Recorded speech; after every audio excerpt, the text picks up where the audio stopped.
Hey, I've been getting a lot of requests for a video how to hook up a state of charge meter.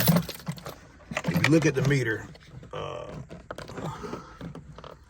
got on there, you got plus, so battery plus, battery negative. What on the digital meter, what you want to do, if run the positive, you could come off the key switch with it. If you wanted to, come off the one side of your key switch, get your voltmeter, and see which side of your key switch becomes hot when you turn the key on, and put that on the hot side, and then run the negative side straight to your battery pack negative.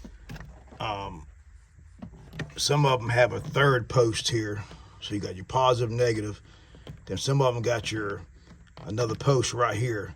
If that's the case, you would hook the positive here straight to your main positive on the batteries, the negative here straight to your negative on the battery, and then you will wire the third post, if it has it, to the key switch, which side gets hot when you turn the key on.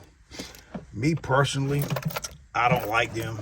You always have to take the main negative off and reset them about once every 6 months. I like going with the analog. It's pretty simple. Positive and negative.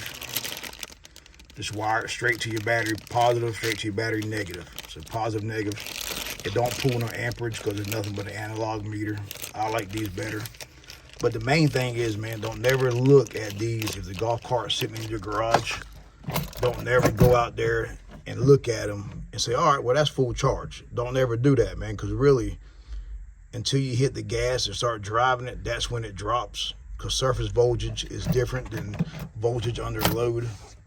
So always drive them, and then your gauge will drop where it goes. On the analog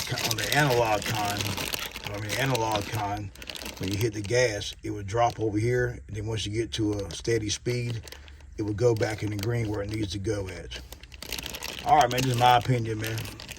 But you know what opinions you like. Stay tuned, man.